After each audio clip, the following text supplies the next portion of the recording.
we are here at Business Today's emerging companies profiling IL&FS education and technology services. Talking to us is the Managing Director, Mr. R.C.M. Reddy.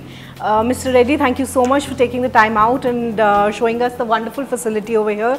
It's been a great experience for us. To begin with, just wanted to understand what was the main idea behind launching this, and what are your flagship programs over here? Thank you very much, Sarika. And as you know, IL&FS group is very diversified, probably the only one which is very integrated financial service and infrastructure services company in India.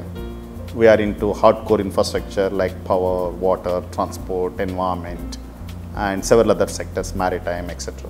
We're also into financial services, investment bank, and we run private equity funds and several other stuff.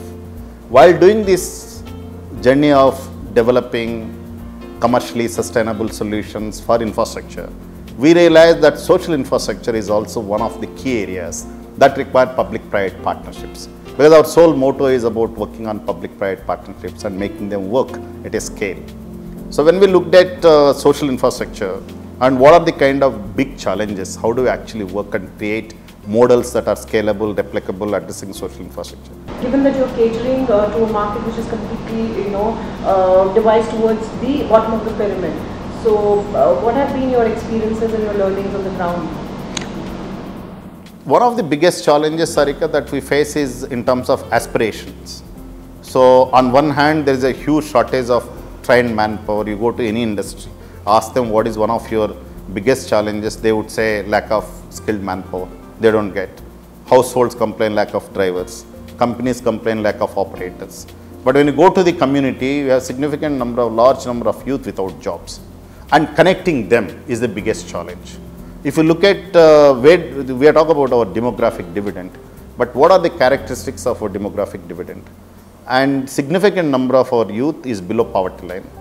Majority of them live in rural areas, and large number of them, almost 2/3, drop out by the time they reach 10th. This is the characteristic.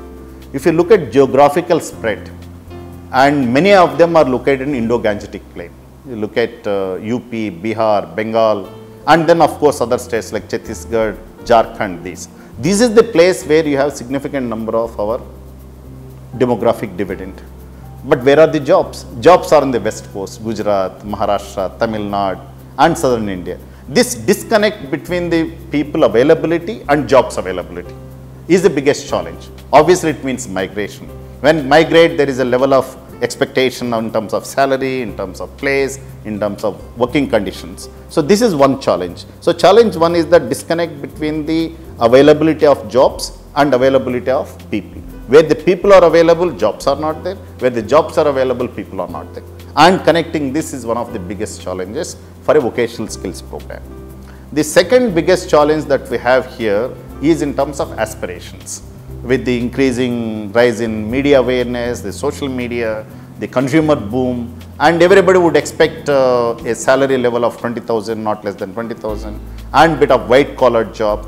But whereas the salary level in the industry is not up to that mark.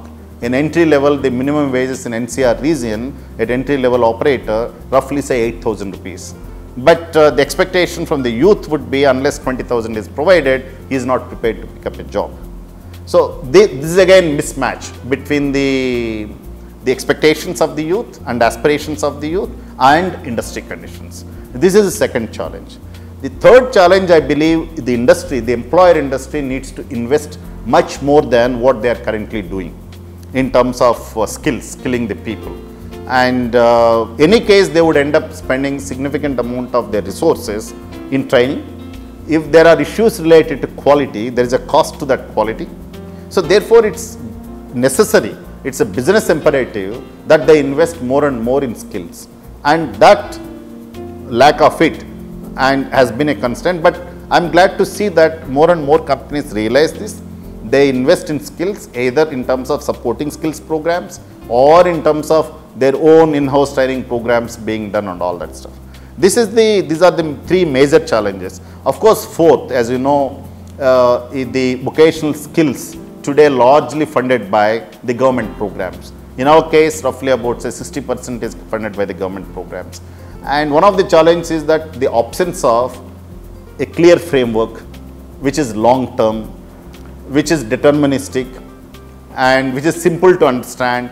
That framework is still evolving. And once the framework evolves, that challenge would also be addressed. I think essentially there are three dimensions to the challenge. One is the people related, second is the employer related, third is the sponsor related. And the best part of the story is that the sponsor related, and the sponsor means the government related programs, the schemes, with the advent of new skills ministry, there is a lot more emphasis, and the ministry under the leadership of Shri Reddy has been taking a lot of initiatives in bringing about some semblance of the kind of framework being available there is being done. And industries also more and more they are willing to support.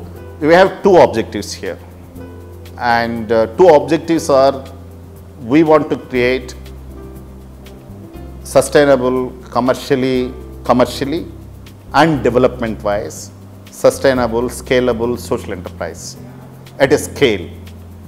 And given that objective, and two dimensions of our plan is that one is we consolidate. We have been doing a lot of work on vocational skills, education solutions. We will consolidate in terms of deepening the engagement in the sectors which we are operating. And the second dimension of our plan is that the geographical reach, expand.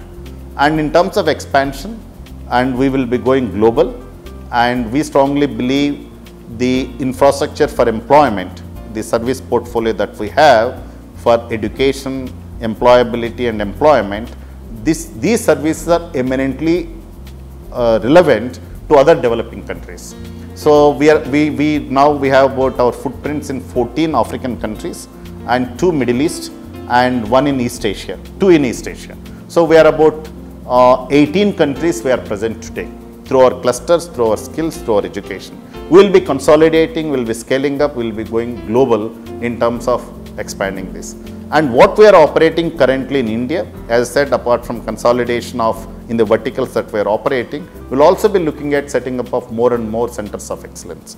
So if I have to put some numbers to our growth plans, in terms of skills, and our vision is right now we train roughly about 200,000 people annually, and we would like to reach a capacity of 500,000 people annually within the next 4 years. And eventually do about 40 lakh by 2022, 40 lakh people to be trained, and in whether for jobs or upskilling, working in schools and colleges where we go and train the school students and college students, roughly about 40 lakh people would be done. And in terms of education, we are currently present in 30,000 schools currently we are present in, and this 30,000 schools will be scaled up to about 50,000 schools going forward. And in clusters, as at roughly we are about 100 clusters that we have, and today we facilitated, and we expect another 10 years we will add 100 more clusters to this. On the health, and we will be working very, very closely on creating centers of excellences on health skills. We are growing roughly about 20% on average, and our EBITDA margins are very, very healthy, about 20%.